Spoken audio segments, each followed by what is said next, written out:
सभी को नमस्कार। आज हम बीए पार्ट थर्ड के अंतर्गत एशिया के भूगोल में चीन की जलवायु के बारे में पढ़ेंगे। जैसा कि पिछले वीडियो में हम चीन की फिजियोग्राफी के बारे में, चीन के भौतिक स्वरूप के बारे में पढ़ चुके हैं, और इससे पहले हम इसके बाद फिजियोग्राफी के बाद हम चीन की नदी प्रणाली के बारे में भी अध्ययन कर चुके हैं। तो आज हम चीन की जलवायु के बारे में पढ़ेंगे। जैसे कि आपको सभी को विदित है, चीन जनसंख्या की दृष्टि से विश्व का सबसे बड़ा देश है और चीन हमारा पड़ोसी देश भी है। तो इसके बारे में हमें जलवायु दशाओं के बारे में पता होना चाहिए कि यहाँ की कैसी जलवायु है। तो आइए हम शुरू करते हैं। जैसा कि इस मैप से स्पष्ट हो रहा है कि चीन 18 डिग्री 30 मिनट उत्तरी अक्षांश से 53 डिग्री 30 मिनट उत्तरी अक्षांशों के बीच स्थित है, अर्थात अक्षांशीय विस्तार है इसका, और 74 डिग्री पूर्वी देशांतर से 134 डिग्री पूर्वी देशांतर के बीच ये स्थित है, अर्थात ये देशांतरी विस्तार है इसका। और चीन का क्षेत्रफल 95,72,900 वर्ग किलोमीटर है।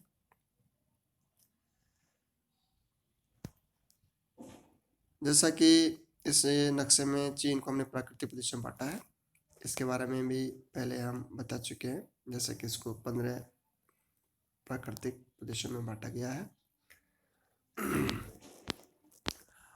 ये चीन का राजनीतिक नक्शा है, जिसमें हम कुछ बड़े शहर देख पा रहे हैं, जैसे बीजिंग है, ये बीजिंग, तिब्बत की राजधानी लासा है, ये चीन पूर्व में प्रशांत महासागर का तट रखता है, उत्तर में मंगोलिया, दक्षिण में भारत, नेपाल, भूटान और कई देश हैं। तो आइए हम जलवायु पे बात करते हैं। चीन समुद्र तट से लेकर एक विशाल आंतरिक महाद्वीपीय भाग तक फैला हुआ है, इसलिए इस देश की जलवायु पर समुद्र तथा महाद्वीपीयता दोनों का प्रभाव पड़ता है। इसका तात्पर्य है कि चीन समुद्र तट पर स्थित है, इसलिए समुद्री जलवायु का प्रभाव भी मिलेगा यहाँ पर, और इसका विस्तार यानी क्षेत्रफल ज़्यादा बड़ा है, यानी क्षेत्रफल विस्तार ज़्यादा है। इसकी वजह से क्या है, इसके समुद्र से अधिक दूर होने के कारण इसका आंतरिक भाग महाद्वीपीय जलवायु रखता है। What do you mean by continental climate? महाद्वीपीय जलवायु शास्त्र है कि गर्मी में ज़्यादा गर्म होते हैं, सर्दी में ज़्यादा ठंडे होते हैं, यानी सर्दी और गर्मी के तापमान में बहुत अंतर रहता है। ये महाद्वीपीय जलवायु की विशेषता है। चीन की जलवायु पर मानसूनी जलवायु तथा तिब्बत तुल्य जलवायु की दशाएं देखने को मिलती हैं। चीन की जलवायु पर मानसूनी हवाएं, चक्रवात, तेज तूफान, इनका स्पष्ट प्रभाव देखने को मिलता है। यहाँ की जलवायु में शीत ऋतु तथा ग्रीष्म ऋतु में मिलने वाली दशाओं के बारे में हम बात करते हैं। सबसे पहले हम बात करते हैं ग्रीष्म ऋतु। ये जो नक्शा दे रखा है, मैप है, इसमें समताप रेखा जुलाई की दे रखी है। जुलाई की समताप रेखाओं को मैं थोड़ा गौर करता हूँ तो 28 डिग्री सेंटीग्रेड की ये समताप रेखा है, ये 24 डिग्री सेंटीग्रेड की समताप रेखा, और फिर 20 डिग्री सेंटीग्रेड की समताप रेखा, और इन सभी से घिरी हुई बीच में 32 डिग्री सेंटीग्रेड की समताप रेखा है। और फिर चाइना का जो मध्य भाग है उसके फिर पश्चिम में फिर जाते हैं, मध्य से पश्चिम में, यहाँ पर भी 24 डिग्री सेंटीग्रेड टेम्परेचर, फिर 28 डिग्री सेंटीग्रेड टेम्परेचर है।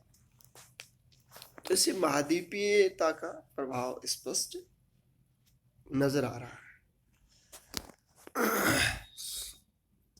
ग्रीष्म ऋतु में सूर्य की किरणें कर्क रेखा पर लंब रूप से पड़ती हैं, ये हम सभी जानते हैं। इसके फलस्वरूप एशिया महाद्वीप का अधिकांश भाग इस ऋतु में अधिकतम तापमान प्राप्त करता है। चीन में भी ऋतु में भीषण गर्मी पड़ती है। औसत तापमान 29 डिग्री सेंटीग्रेड रहता है। यह ऋतु अप्रैल से सितंबर तक रहती है। अधिकतम तापमान जुलाई के महीने में तूफान नगर में मिलता है, जहाँ यहाँ यह 46 डिग्री सेंटीग्रेड तक पहुंच जाता है। इस ऋतु में तेज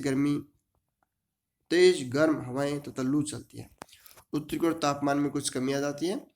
पेकिंग, जो बीजिंग भी बोलते हैं उसको, उसका तापमान 27 डिग्री सेंटीग्रेड के लगभग रहता है। इस ऋतु में हवाएं समुद्र से स्थल की ओर चलती हैं। यहाँ पे जो हम नक्शा देख पा रहे हैं, इसमें 28 डिग्री सेंटीग्रेड की समताप रेखाओं से घिरी जो न्यून वायु दाब का केंद्र कह सकते हैं, या जो क्षेत्र है, ये तारिम बेसिन को इंडिकेट कर रहा है। और पूर्व की तरफ जो 32 डिग्री सेंटीग्रेड से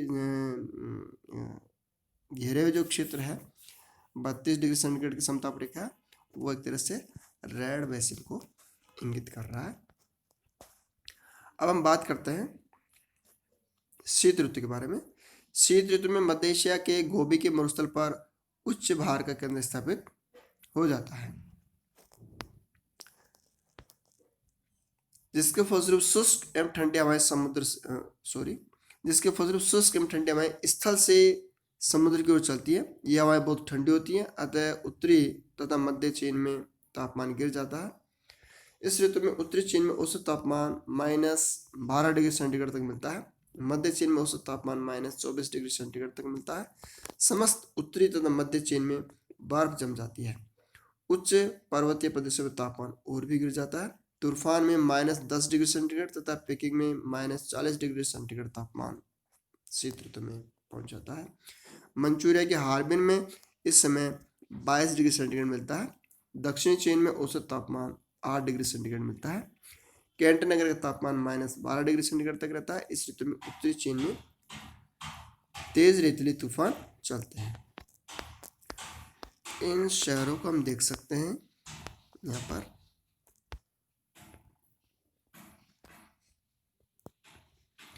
हार्बिन है, ये मंचूरिया है, मंचूरिया आप देख पा रहे हैं, मंचूरिया है, ये बीजिंग है,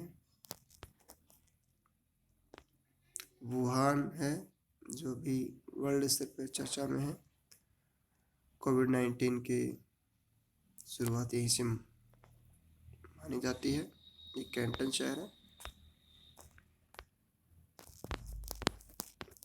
आगे हम इसके ग्रीष्म यानी सर्दी की तापमान की रेखाएं देख सकते हैं। ये जनवरी की समताप रेखाएं हैं। 16 डिग्री सेंटीग्रेड है, ये समुद्र तट के किनारे हैं। फिर 8 डिग्री सेंटीग्रेड, फिर 0 डिग्री सेंटीग्रेड। जैसे जैसे हम उत्तर की ओर जाते हैं, टेम्परेचर में गिरावट दर्ज की जा रही है, क्योंकि ये उत्तरी अक्षांशों में इसका विस्तार बढ़ता जाता है और साइबेरिया से ठंडी हवाएं आती है, उसका भी वजह से यहाँ पे तापमान गिरता जाता है। अब हम बरसात के बारे में बात करते हैं। वर्षा के बारे में ये नक्शा दिया हुआ है, जिसमें हम देख रहे हैं दक्षिणी पूर्वी चीन में 150 सेंटीमीटर से अधिक वर्षा हो पा रही है। और इससे जस्ट अगला जो छायांकित भाग है, आड़ी तिरछी रेखाओं से 75 से 150 सेंटीमीटर वर्षा है। फिर 25 से 75 सेंटीमीटर वर्षा है। और उत्तरी और पश्चिमी जो चीन है वो 25 सेंटीमीटर से कम वर्षा प्राप्त करता है। सीधी सी बात है, यहाँ इतनी कम वर्षा क्यों है? क्योंकि समुद्र से अधिक दूर हो जाता है, इसलिए समुद्री से आने वाली वाष्प भरी हवाएं यहाँ तक वर्षा नहीं कर पाती है।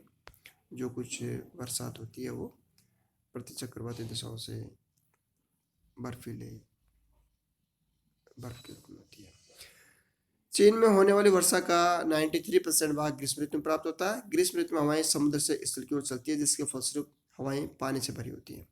जल से भरी हवाएं चीन में प्रवेश करती हैं और वर्षा प्रारंभ कर देती हैं। चीन में वर्षा का वार्षिक औसत 10 सेंटीमीटर से 200 सेंटीमीटर तक है। सबसे अधिक वर्षा ग्रीष्मकालीन मानसून से दक्षिणी पूर्वी चीन में होती है। सिक्यांग नदी की घाटी तथा यूनान पठार का ढाल भी अधिक वर्षा प्राप्त करता है। यहाँ वर्षा का वार्षिक औसत 200 सेंटीमीटर है।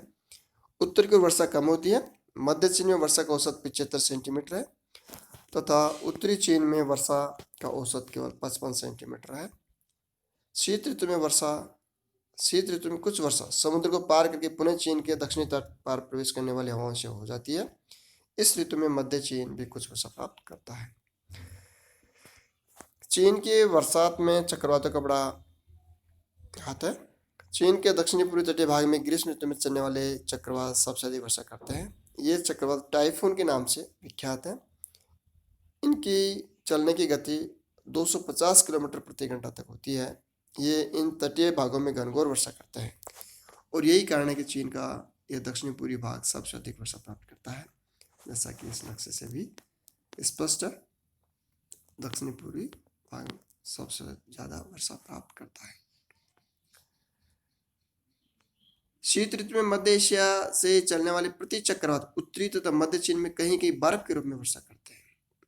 शीत ऋतु में मध्य एशिया से चलने वाले जो एंटी साइक्लोन्स होते हैं उनसे